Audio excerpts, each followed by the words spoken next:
Elena, look to your left. Elena, the screams are deafening. The flashes go off like lightning, blinding me for a second, but I don't blink. I practice this. I shift my weight, letting the heavy emerald silk of my gown catch the light. It feels smooth against my skin, a dress that costs more than the entire house I used to share with him. Elena. Over here. I turn to a young woman holding a microphone near the barrier. The movie is breaking every record, Elena. She shouts over the noise. How does it feel to be the biggest star in the world right now? I lean toward her, keeping my chin up. It feels like breathing again, I say into the mic. The hospital scene, a man yells from the back. Critics are calling it the most raw performance of the decade. Where did you pull that emotion from? I freeze for a split second. The smile stays on my face, plastered there like a mask. I just dug deep, I say, my voice steady. We've all lost something, haven't we? Is it true it's based on your ex-husband? Someone screams. I don't answer that one. I turn my head, ready to walk toward the theater entrance. That's when the crowd parts slightly behind the velvet rope. My breath hitches. Mark. He is standing there, squeezed between a security guard and a teenage fan. He isn't wearing his expensive Italian suit. He looks small. His eyes lock onto mine. I see shock in them. I see regret. He opens his mouth, maybe to say my name, but the crowd drowns him out. Elena. One more for the camera. I feel the tears prick the corners of my eyes. Mark is watching me. He is watching the woman he threw away standing on top of the world. I don't look away. I look right at the camera lens next to him. This one is for you, I whisper to myself. I let the tear fall and then I smile. I finally win. Elena? Honey, open your eyes. The voice was soft, too soft. It sounded like bad news wrapped in cotton. I forced my heavy eyelids apart. The light was blinding. White walls. White sheets. The sharp, chemical smell of antiseptic burned my nose. Where in my throat felt like sandpaper. I coughed, tasting metal. Where am I? A hand squeezed mine. It was warm and rough, anchoring me to the bed. I looked up to see a woman with kind, sad eyes and gray curls escaping her cap. Her name tag read Betty. You're at St. Jude's, honey? You had an accident. Accident. The memory hit me like a physical blow. The stairs. The slip. The sharp, tearing pain in my stomach. The screaming. I tried to sit up, but a bolt of pain shot through my abdomen. I gasped, clutching the thin thermal blanket. My baby, I whispered. Panic rose in my chest, tight and suffocating. Is the baby okay? Tell me. Betty didn't answer immediately. She looked down at our joined hands. That was the answer. No, I choked out. No, please. I am so sorry, Elena, Betty said, her voice trembling slightly. We did everything we could. The trauma was too much. No. The scream ripped out of me, raw and ugly. No, check again. Please, just check again. She, honey, she? Betty leaned in, brushing the wet hair off my sweaty forehead. I'm here. I've got you. I sobbed until my ribs ached. I curled into a ball, trying to protect the empty space where life used to be. Then I remembered him. He would fix this. He would hold me until the world stopped spinning. Mark, I gasped, wiping my eyes with the back of my hand. I need Mark. Where's my husband? Betty hesitated. She glanced at the closed door, then back at me. We called the number in your file, Elena. We left 3 voicemails. He's coming, I said firmly, though my hands were shaking. He's in a meeting. He's busy. But he's coming. I'm sure he is, Betty said, but her eyes didn't match her words. She checked my 4. She fluffed my pillows. She left me alone. I watched the clock on the wall tick, tick. 1 hour passed. The door stayed closed. 2 hours. I stared at my phone on the bedside table. It was black, silent, a mirror reflecting my tear-streaked face. Betty came back in with a cup of water. Still nothing, honey? He's probably in traffic, I lied. I was lying to myself. Mark hated hospitals. Mark hated drama. Was the death of our child just drama to him? Do you want me to call someone else? Betty asked gently. A friend? A parent? No, I whispered. Just Mark, he's my husband. He has to come. Okay, I'll be right outside. She dimmed the lights. The room went gray. The silence was heavier than the darkness. It pressed down on my chest harder than the grief. I reached for my phone. No missed calls. No text. I placed my hand on my flat stomach. There was no heartbeat inside me. And outside, in the hallway, there were no footsteps. Mark? I whispered to the empty room. The silence was my only answer. He wasn't coming. I was bleeding out physically and emotionally, and I was completely, utterly alone. The door swung open, but it wasn't the rush of a worried father. It was the sharp click-clack of expensive heels and the heavy thud of dress shoes. Mark? I pushed myself up, wincing as the stitches in my abdomen pulled tight. You came. He stood at the foot of the bed, looking at me like I was a spreadsheet that didn't balance. His suit was immaculate. Not a hair out of place. No red eyes. No tears. I'm here, Elena, he said flatly. I waited all night, I choked out, reaching my shaking hand toward him. I was so scared. He's gone, Mark. The baby, he's just gone. Mark didn't take my hand. He adjusted his cufflinks, avoiding my gaze. I heard. The nurse told me on the phone. It's unfortunate. Unfortunate? I whispered, the word tasting like ash. He was our son. Mark, we're on a tight schedule, a sharp voice cut in. Chloe stepped out from behind him. She was typing furiously on her phone, not even looking at me. She wore a skirt suit that fit a little too well, her lipstick perfectly applied. Why is she here? I asked, my voice hardening. I just lost our child. I don't want your assistant here. She's driving me to the office, Mark said dismissively. He stepped forward and dropped a thick manila envelope onto the bedside table. It landed with a heavy thud next to my water cup. What is this? I asked, staring at the yellow paper. Where are your things? Are you staying? It's the paperwork, Mark said, his voice devoid of emotion. We need to be practical, Elena. This marriage hasn't been working for a long time. You know it. I know it. We were having a baby, I said, tears blurring my vision. We were fixing this. We were building a family, and that didn't work out, did it? Mark's voice was ice cold. It's a sign, Elena. It's a sign that we aren't meant to be tied together. The universe corrected a mistake. I felt the air leave my lungs. A mistake? You're calling our dead child a mistake? I'm calling this situation salvageable only by separation, he countered, tapping the envelope. Open it? My trembling fingers slid the papers out. Petition for dissolution of marriage. You're divorcing me? I looked up at him, searching for the man I married. He was gone. Ideally, while I'm still in the hospital bed bleeding? It's the best time, he said with a shrug. You have recovery time. You can use it to pack. Mark, the brunch reservation is in 15 minutes, Chloe said, finally looking up. She looked at my pale face with zero sympathy, checking her silver watch. We really need to go if you want to make the merger meeting. You have 1 week, Mark said, checking his own watch. 1 week to vacate the house. I'll have the movers ready next Friday. Don't make a scene, Elena. Take the settlement and go. I don't want your money, I whispered. I want my husband to care. You will want the money, he said. Love doesn't pay the rent. He turned on his heel. Let's go, Chloe. Mark. I screamed his name, a final desperate plea. He didn't pause. He didn't look back. The door clicked shut, leaving me with the silence, the divorce papers, and the ghost of the life I thought I had. The key turned in the lock with a heavy click. I pushed the door open, hoping for peace to pack my life into boxes. Instead, I found a vulture waiting in the foyer. Mrs. Sterling stood there, tapping her manicured fingernails against her arm. You're late, she snapped. Mark said you'd be done by noon. I was in the hospital, Eleanor, I said, walking past her toward the stairs. I just got discharged. Don't use that tone, she said, following me up the stairs like a prison guard. I'm here to supervise. We can't have you pilfering the Sterling estate assets. I walked into the bedroom and pulled my suitcase from the closet. I don't want his assets. I just want my clothes. I started throwing jeans and sweaters into the bag.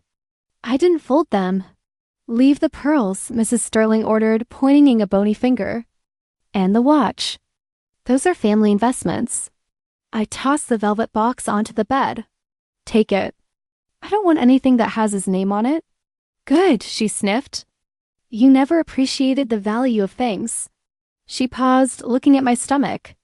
It's probably for the best. You clearly weren't fit to carry a sterling heir anyway. The bloodline requires strength. The room spun. I gripped the suitcase handle until my knuckles turned white. Get out, I whispered. Excuse me? Get out of my way. I screamed. She stepped back, startled. Hysterical to the end, she muttered. I dragged the bag into the hallway. I stopped dead in front of the white door. The nursery. The little line decal was still on the handle.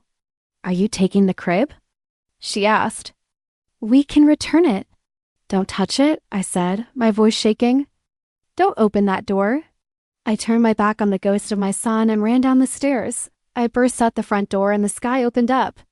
Rain poured down, soaking me instantly. A horn honked aggressively. A battered red Honda swerved up the driveway, crushing Mark's HYDRANGEA's. Sarah kicked her door open.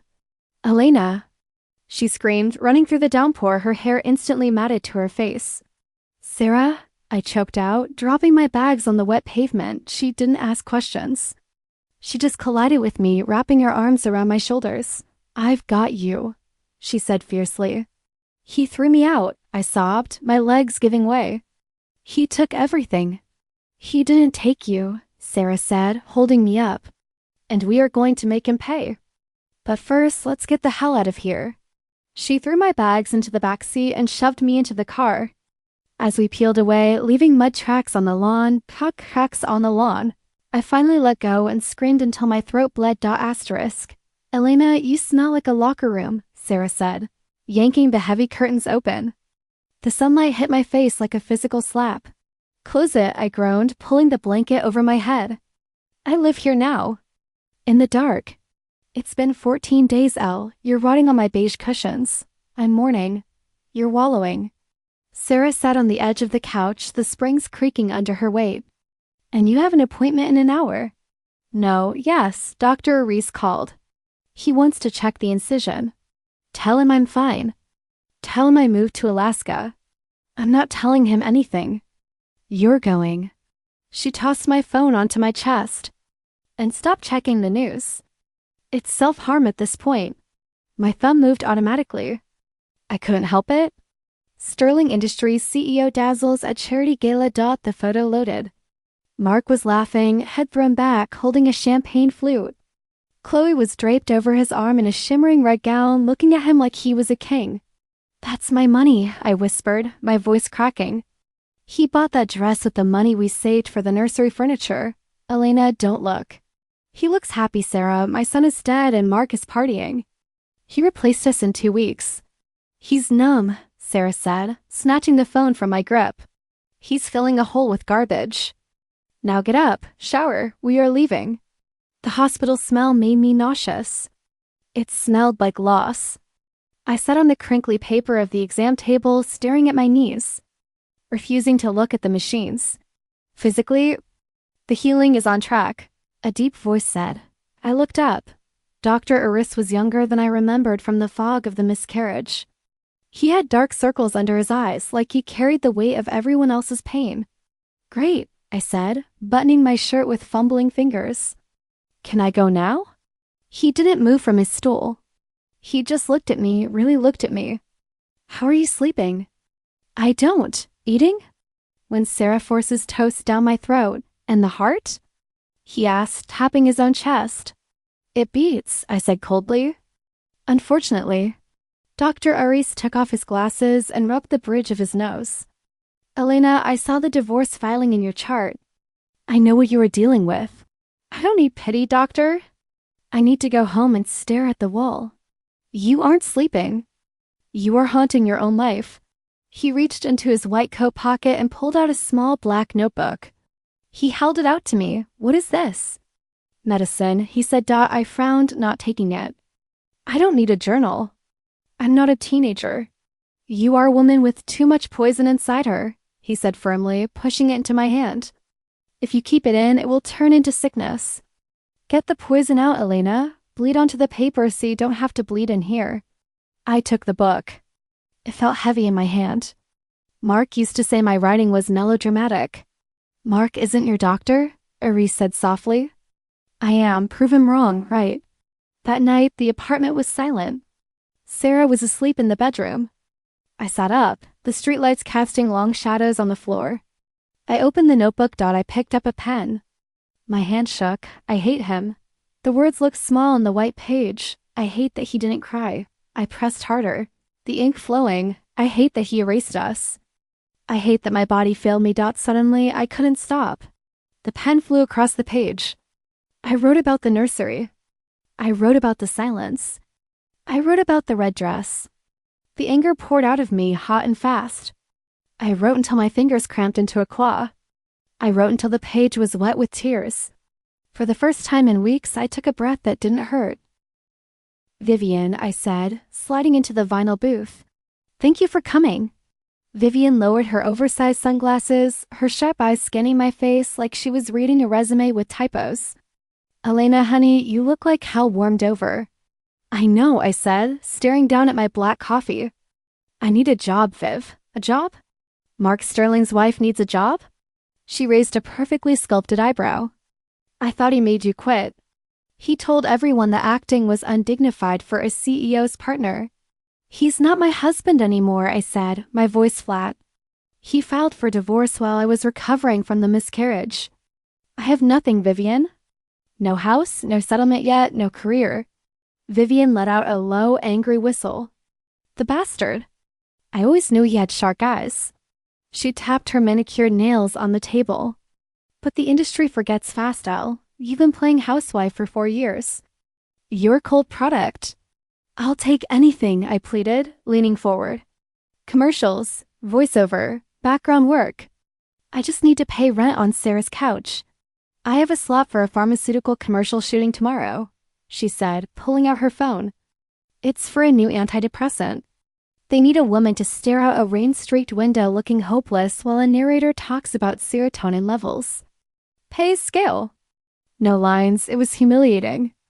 I used to lead off Broadway plays. Now I was the generic face of misery. I'll take it, I said immediately. The next day, the lights hummed overhead. The smell of hairspray, hot dust, and stale coffee filled my lungs. It felt like oxygen. Action! The director yelled. I didn't have to act. I just stood at the fake window, looked at the plastic rain, and thought about the empty nursery. Cut. Perfect, that was haunting. During the lunch break, I sat on a wooden apple crate, scribbling in the black notebook Dr. Aris gave me. The ink was smudged on my fingers. What are you writing? Vivian appeared, holding a plastic container of salad. A diary? A burned book? No, I said, closing it quickly. Just ... venting. The doctor said to get the poison out. Let me see. She held out her hand, palm up. It's messy, Viv. It's embarrassing. I read first drafts for a living. Hand it over? Reluctantly, I passed it to her.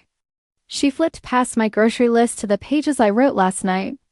The scene where the husband hands the wife the divorce papers in the hospital, she read in silence. She stopped chewing. She flipped the page, then another. The noise of the crew moving equipment faded away. Finally, she looked up. Her tough, cynical expression was gone. Did you write this dialogue? She asked, pointing to a line. Yes, it's exactly what he said to me.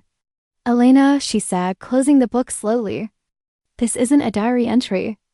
This is a scene. A damn good one. It's just pain, I whispered. Pain sells, Vivian said, her eyes locking onto mine with intense focus. This is raw. This is real. It's better than half the scripts on my desk right now. She pushed the notebook back into my chest hard. Don't just vent, Elena. Finish it. Turn the tragedy into a screenplay. More water, please. I froze. I knew that voice. It was the voice that used to whisper, I love you in the dark. Now it dripped with entitlement. I turned slowly. Mark sat at the best table by the window, flanked by 2 older men in gray suits.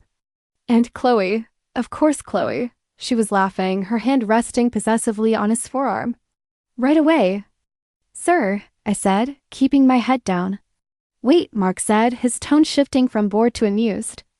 Elena? The table went silent. Chloe looked up, her eyes widening in mock horror. Hello, Mark, I said, gripping the heavy water pitcher until my knuckles turned white. My God, Chloe snickered, covering her mouth. Is this? Are you working here? I have bills to pay, I said stiffly. Sparkling or still? This is priceless, Mark chuckled, shaking his head. He looked at the investors. Gentlemen, meet my ex-wife. She used to have everything. Now she pours water. One of the suits looked uncomfortable, shifting in his seat. Mark, maybe we should— Nonsense, Mark interrupted, waving his hand dismissively. She's serving. Let her serve. Bring us the Chateau Margaux. The most expensive bottle you have. I fetched the wine. My hand shook as I uncorked it. I poured a splash for him to taste. He swirled it, staring at me with cold, dead eyes. Acceptable. I filled the glasses. I wanted to smash the bottle over his head. I wanted to scream that I was the mother of his lost child. Instead, I placed the bottle down on the coaster. Will there be anything else? Just the check, Mark said. He pulled out a wad of cash hundreds. He threw it onto the white tablecloth. It was easily $1,000. Keep it, he sneered. For the charity case. Buy yourself some dignity.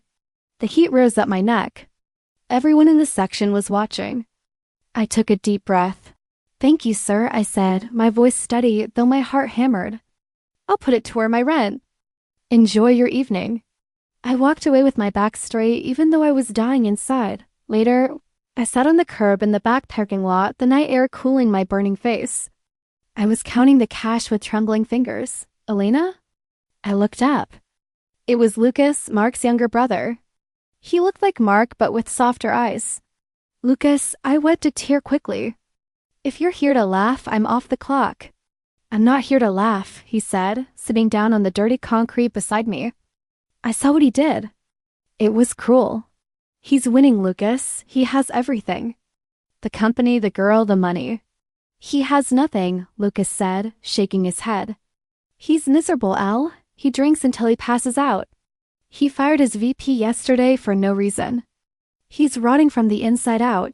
He seemed fine tonight. It's a mask, Lucas sighed. Look, I heard from Sarah you're writing something. A script? I looked at him surprised. It's just a project. A way to cope. Is it good? Vivian thinks so. She says it's raw. Then make it, Lucas said seriously. I can't. Movies cost millions. I'm living off tips. Lucas reached into his jacket pocket and pulled out a business card. I have my own trust fund, Elena. I'm tired of watching Mark destroy people. I want to build something. He pressed the card into my hand. Send me the script. If it's real, I'll fund it. All of it. I stared at the card, then at him. Why? Because, Lucas smiled sadly, someone needs to bet on you for once. Next, Vivian yelled, her voice echoing in the hollow studio. I slumped in the folding chair, checking the list. That was the last one, Viv. 30 actresses. Nobody fits. They're all acting, Vivian groaned, spinning her chair. They scrunch their faces. They fake the tears. I need someone who isn't acting. I need someone who is bleeding. We start shooting in 3 weeks, I said, panic rising. Lucas is signing the checks. We need a lead. Vivian stood up, walking over to me. She pulled the clipboard from my hands. Get up. Excuse me? Get on the stage, Elena. No, I laughed nervously. I'm the writer. I haven't acted since Mark made me quit. I can't. It's your story, she said, gripping my shoulders. It's your trauma. Who knows the ghost better than the mother? I can't go back there, Viv. It hurts too much. Use the hurt, she commanded. Liam is here. The door swung open. Liam the Liam, with the jawline that graced every billboard in the city, walked in, holding a script. Am I interrupting? He asked, his voice smooth. Just in time, Vivian said. Elena is reading for the lead. Scene 4. The hospital. My heart hammered against my ribs like a trapped bird. Scene 4. The end of my life. Liam looked at me, his blue eyes assessing. You're shaking, he noted. I'm terrified, I admitted. Good, he said, stepping onto the mark. Fear reads well. He shifted. In a second, the charm vanished. His posture stiffened. He became cold. He became Mark. It's a sign, Elena, Liam read, his voice devoid of warmth. The universe corrected a mistake. The air left the room. I wasn't in a studio anymore. I was in the White Room. The smell of antiseptic filled my nose. The phantom pain in my womb returned, sharp and cruel. A mistake? I whispered, the tears instant and hot. He was our son. I'm calling this situation salvageable, Liam recited, stepping back just like Mark did. The indifference was a blade. Don't you dare, I choked out, stepping forward. It wasn't a performance. It was a memory forcing its way out. I am bleeding, Mark. Look at me. Liam's eyes widened slightly, but I didn't stop. I don't want your money. I screamed, grabbing his shirt, my knuckles white.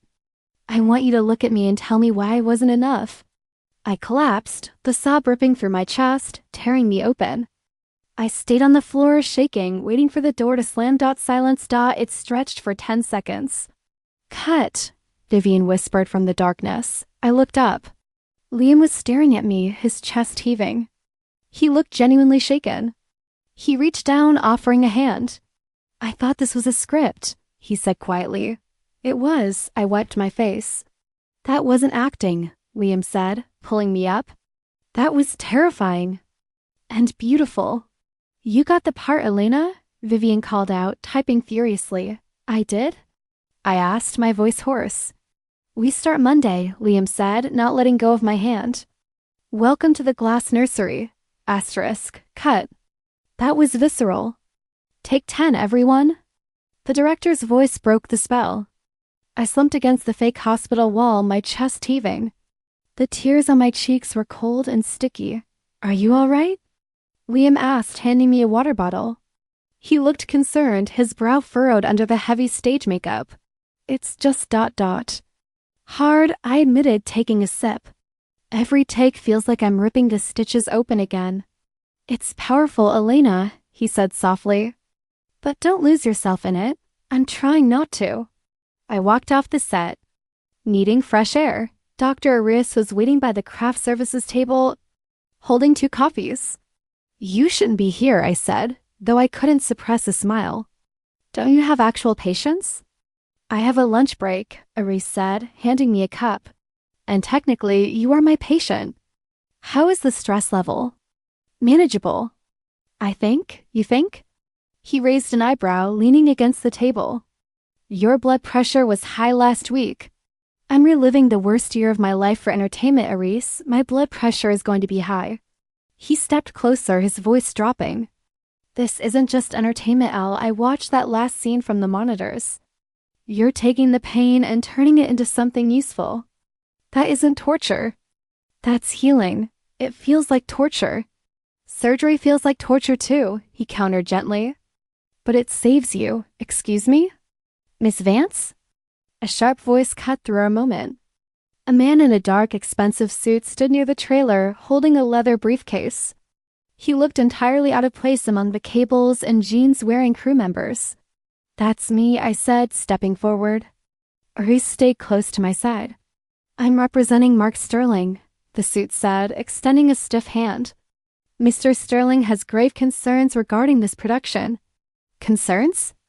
I laughed humorlessly. He hasn't called me in 6 months. He believes the screenplay is a direct violation of his privacy. It depicts the Sterling family in a defamatory light. He pulled a thick document from his bag and thrust it at me. This is a cease and desist order. If production continues, we will file for immediate injunctive relief. My stomach dropped. He's trying to shut us down? He is protecting his global brand, the lawyer stated coldly. This narrative implies negligence and cruelty. It implies the truth, Arias muttered darkly. I don't have money for a legal battle, I whispered, my hands shaking. The old fear crept back in. Mark was a giant. I was an ant. Good thing you don't have to pay for it. A voice boomed from behind the trailer. Lucas strode over, looking furious. He snatched the paper from the lawyer's hand. Lucas? The lawyer blinked. Your brother sent me. And I'm sending you back, Lucas growled. I'm the executive producer. And I have retained counsel for the production. You can talk to them. This is a mistake, Lucas, the lawyer warned. Mark won't stop. I looked at the lawyer. I looked at the set the world I built from my own ashes. I looked at Aris, who nodded encouragingly. I wasn't the girl crying in the rain anymore. Let him try, I said, my voice surprisingly steady. The lawyer turned to me. Miss Vance, the parallels to reality are undeniable. A jury will see that. I stepped closer to him, lifting my chin. This is a work of fiction, counselor, I said, my eyes hard. It's a story about a woman who survives a monster. If the shoe fits Mark, he can wear it. We'll see you in court, the lawyer spat, turning on his heel. Action. The director yelled in the distance. I have a scene to shoot, I said to Lucas and Aris. I'm not done fighting yet. 2 million views in 3 hours? Sarah's scream nearly shattered the windows. She shoved the tablet into my face. Elena, look, it's trending #1 globally, not locally, globally. I stared at the screen. The view counter was spinning like a slot machine. The comments were scrolling so fast I couldn't read them all. It has to be a glitch, I whispered, touching the screen. It's just an indie movie. It's not a glitch, Sarah said, her eyes wide. Read this thread. User at Detective ADD says. Wait, the timeline matches Mark Sterling's divorce filing perfectly. The hospital records are public. He literally served her papers the day she lost the baby. This isn't fiction, guys. This is a confession. My stomach dropped. They figured it out? I didn't use his name. The internet never sleeps, Al, Sarah said, grinning savagely. And look at this one, I just sold my Sterling stock. Trash man, trash company. His stock? I asked.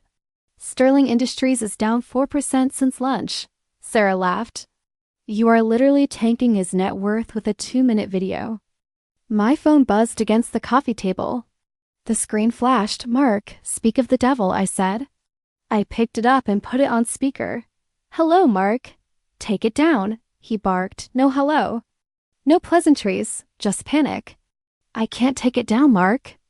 It's on the internet. It lives there now. I am not playing games, Elena. His voice cracked.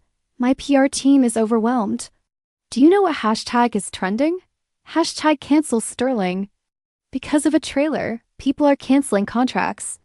My board has called an emergency meeting for tomorrow morning. That sounds stressful, I said, examining my fingernails.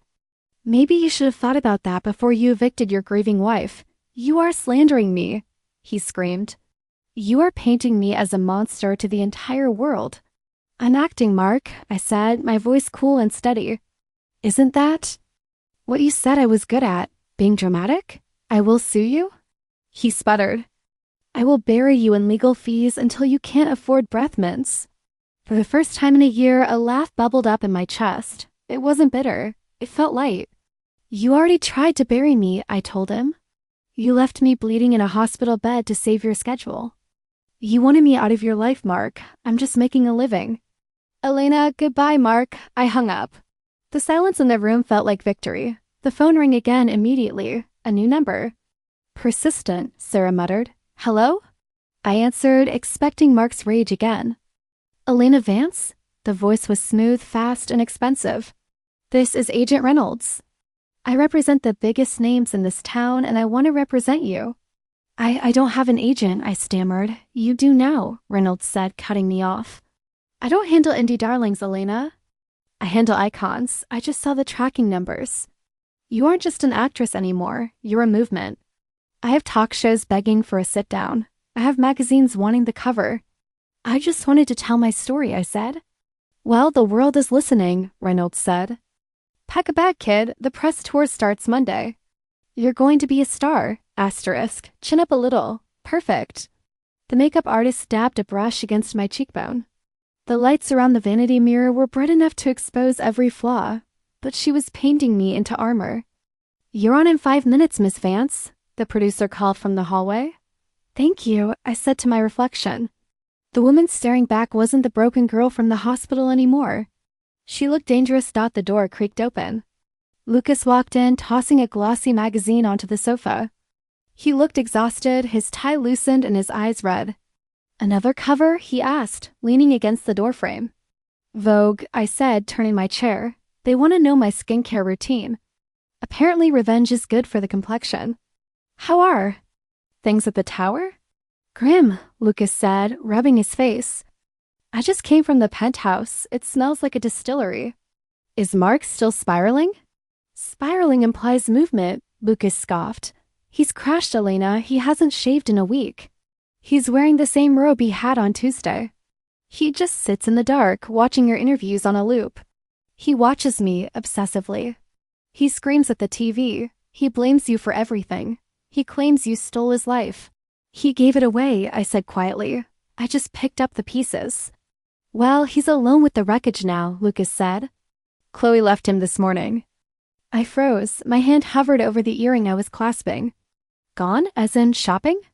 "As in, she packed her Louis Vuitton bags and walked out," Lucas said with a dark satisfaction. "She told him she didn't sign up to be a nursemaid to a bitter drunk. She called him pathetic on her way out the door." I felt a strange sensation in my chest. It wasn't joy, it wasn't anger. It was just pity. I don't hate him anymore, I realized, looking at Lucas. I just feel sorry for him. "That's how I know you've really won," Lucas smiled sadly. "I'll let you get ready." He slipped out just as a knock sounded. Dr. Aris peeked his head in. He wasn't wearing his white coat or his on-set credentials. He was wearing a navy sweater that brought out the warmth in his brown eyes. "Am I interrupting the star?" he asked. "Just the nerves," I admitted, standing up. "I'm terrified they'll ask about my personal life." "You handle the press fine," Aris said, stepping into the room. "But I didn't come here to check your vitals." "Oh." "I came to ask you a question," he said, shifting his weight. He looked nervous. It was endearing. "The premiere is next week. After that, the press tour slows down." "I hope so." "I need a nap." "I was hoping you might need dinner," Aris said softly. With me, I paused. "We grab dinner on set all the time, Aris." "Not like that," he said, his voice firm. "Not as your doctor, not as a friend checking on your trauma. I want to take you out on a real date. Candles, wine, no talk of hospitals or ex-husbands." I stared at him. For a year, my heart had been a closed room, boarded up to keep the pain out. But looking at Aris, standing there with genuine hope, I felt a board loosen. "A real date?" I asked. "You know I come with a lot of baggage." "I'm strong enough to carry it," he said. I thought about Mark alone in the dark. Then I looked at Aris standing in the light. "Okay," I smiled, feeling the warmth spread through me.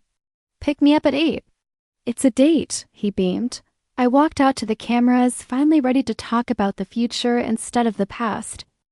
The limousine door opened and the world exploded into white light. "Showtime, baby," Sarah whispered, squeezing my hand. "Go make them eat their hearts out." I stepped onto the red plush carpet. The roar of the crowd hit me like a physical wave. "Elena." "Over here, Elena." "To your left." "The shoulder." "Give us the shoulder." I adjusted the strap of my dress. It was emerald green, backless, and dangerous. The press called it a fashion statement. Sarah called it the revenge dress.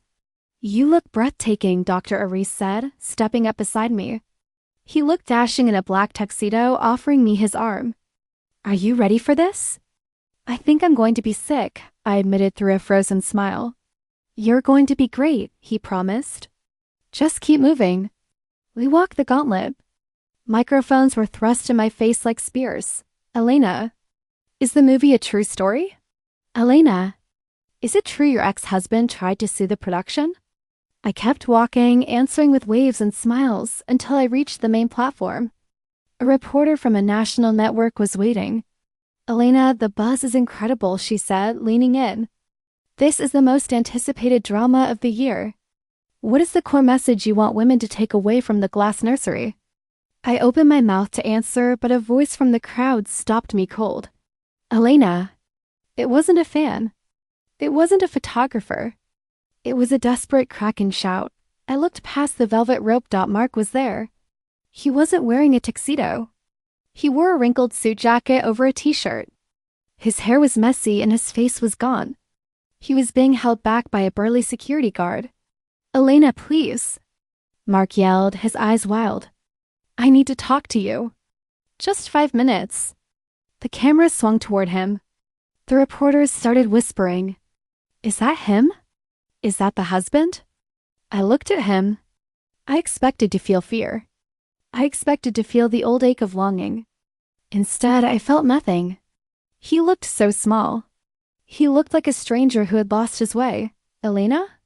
The reporter asked, noticing my distraction. "The message of the movie?" I looked back at the camera, knowing Mark was watching, knowing he was listening. "It's about resilience," I said, my voice clear and strong over the noise.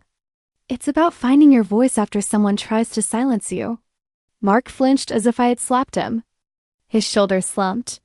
He stopped fighting the guard. "Thank you," the reporter said, looking impressed. "Shall we?" Aris whispered, guiding me away. I turned my back on Mark without a second glance.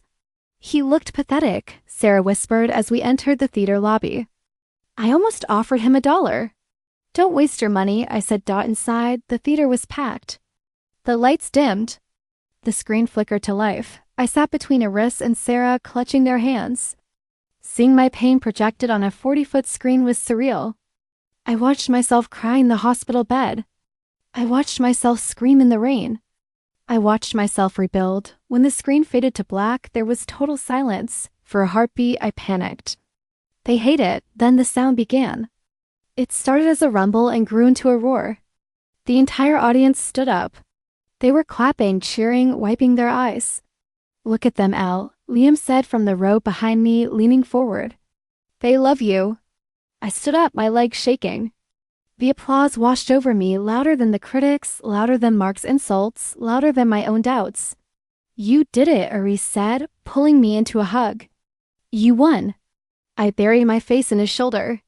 I was crying, ruining my expensive makeup, but for the first time in forever, they weren't tears of grief. They were tears of pure, unadulterated joy. The after party was a sea of champagne flutes and expensive perfume. I smiled until my cheeks hurt, shaking hands with producers who wouldn't return my calls a year ago. "I need air," I whispered to Sarah. "Don't take too long," she warned, clinking her glass against mine. "The investors want to toast the new Queen of Hollywood." I slipped through the French doors onto the hotel balcony. The city lights shimmered below, beautiful and distant. I took a deep breath of the cool night air, finally dropping my shoulders. "Elena." The voice came from the shadows near a potted palm. I didn't jump. I just stiffened. "How did you get in here, Mark?" I asked, not turning around. "Security has a photo of you. It's laminated. I paid a busboy $200 to let me up the service elevator," Mark said, stepping into the light. I finally turned. He looked worse up close than he had on the red carpet. His eyes were bloodshot, and the smell of scotch clung to his jacket like a cheap cologne. "You look beautiful," he said, his voice cracking. "That dress, I remember when you bought it. You said you were saving it for a special occasion." "I was," I said coldly. "I wore it to celebrate surviving you." He winced. "I deserve that." "I know I do. I watched the movie Elle, every minute of it." "Is that really how it felt? Being alone in that room?" "It was worse," I said. "The movie had a soundtrack. Real life just had silence." Mark took a step forward, his hand shaking. "I made a mistake. A horrible, massive mistake. I was scared, Elena. When the baby died, I panicked. I didn't know how to fix it, so I ran." "You didn't run," I corrected him. "You pushed me off a cliff." "I know. And I've been paying for it every day since," he pleaded. "Chloe, she meant nothing. She was just noise. She's gone now. The house is empty. It's just me." "That sounds peaceful," I said, reaching for the door handle. "Good night, Mark. Wait." He lunged forward, blocking my path. He didn't touch me, but he was close enough that I could feel the heat radiating off him. "Don't go. We can fix this. We were good together once, remember? Before the bad stuff. There is no before, Mark. There is only now. We can build a now." He insisted, his eyes desperate. I still have money. Not as much as before, but enough. We can go away, Italy, France, anywhere you want. I looked at him, searching for the anger I used to carry. It wasn't there. And what about the baby? I asked softly. Mark's face lit up with a frantic hope. We can try again. We're still young, Al. We can have another baby. A healthy one. We can replace the bad memories with new ones. The air left my lungs. The audacity was physical.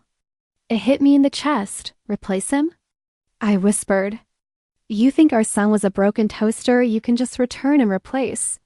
No, you meant that you want a do-over, I said, my voice rising. You want to erase the ugly parts so you can feel like a good person again. I love you, Elena, please. I looked at him and saw a stranger. A weak, selfish stranger. I don't hate you, Mark, I said, and I meant it. I don't feel anything for you at all. Don't say that. I died in that hospital room, Mark, I told him, my voice steady and final. The woman standing here is someone you don't know. And she has no room in her life for you. Mark opened his mouth to argue, but a heavy hand landed on my shoulder. Is there a problem here? Dr. Aris asked. His voice was calm, but his eyes were dangerous. Mark looked at Aris. He saw the protective hand on my back. He saw the way I leaned into Aris's touch, seeking safety. He saw the connection that he had thrown away. No, Mark whispered, stepping back. The fight drained out of him. He looked small. No problem. I was just leaving. He took one last look at me, a look full of realizing exactly what he had lost, and walked toward the service elevator. Are you okay? Aris asked, turning me toward him. I am, I said, watching the elevator doors close on my past. I really am. And the award for Best Actress goes to... The presenter paused, tearing the envelope. The silence in the Dolby Theater was heavy enough to crush bones. I squeezed Aris's hand so hard I thought I might break his fingers. He didn't flinch. He just squeezed back. Elena Vance for the Glass Nursery. The room exploded. Sarah shrieked, jumping out of her seat and nearly tackling me. You did it. You did it. She screamed in my ear. I stood up, my legs feeling like jelly. Lucas was grinning, giving me a thumbs up. Vivian was actually crying, wiping her eyes with a silk handkerchief. Aris kissed my cheek, whispering, "Go get what you earned." I walked up the stairs, the golden fabric of my dress flowing around me. I took the heavy statue. It felt cold, solid, and real. I leaned into the microphone. I didn't write a speech, I said, my voice trembling slightly. Because a year ago, I didn't think I would be alive to give one. The audience went quiet. I want to thank my team, I continued, looking down at the front row. To Vivian for reminding me that pain can be art. To Lucas for betting on a broken woman when no one else would. To Sarah for pulling me off the floor when I couldn't stand. And to Dr. Aris for teaching me that a heart can break and still keep beating. Aries smiled, his eyes shining. And finally, I said, gripping the podium, to my son, I never got to hear your laugh, but you gave me the strength to find my roar. This is for you. I looked directly into the camera lens, imagining millions of people watching. Imagining Mark watching from his empty house. If you are watching this and you feel broken, I said firmly. If you feel like your story has ended because someone else closed the book, pick up the pen. You are the author of your own story. Write a new chapter. I walked off stage to a standing ovation. Hours later, the noise was gone. I unlocked the front door of the beach house. My house, bought with my paycheck, signed with my name. It didn't smell like Mark's expensive cologne or old money. It smelled like sea salt and freedom. It's quiet, Aris said, walking in behind me carrying my heels. It's a good quiet, I replied. I walked over to the mantel above the fireplace. I placed the gold statue right in the center. It caught the first gray light of dawn creeping through the massive windows. So, Aris said, coming up behind me and wrapping his arms around my waist. You conquered Hollywood. You destroyed the villains. What does the heroine do now? I turned in his arms, resting my hands on his chest. Now? She rests. I can prescribe that, he teased, kissing my forehead. Coffee? Please. We walked out onto the balcony. The sun was just breaching the horizon, painting the ocean in shades of pink and gold. The air was crisp, I sat on the lounge chair, pulling a blanket over my legs. Aris sat beside me, handing me a steaming mug. Do you miss it? He asked suddenly. The old life? I thought about the mansion. The parties. The constant fear of not being perfect enough for the Sterlings. I miss who I thought I was, I admitted, watching the waves crash against the shore. But I like who I am now better. Who are you now? Aris asked softly. I took a sip of coffee, feeling the warmth spread through me. I looked at the award inside, then at the sunrise, then at the man who loved me for my scars, not my status. I was a victim, I said, looking him in the eye. Then I was a survivor, and now? I smiled, feeling a peace I hadn't known existed. Now, I said, turning my face to the sun, I am a queen.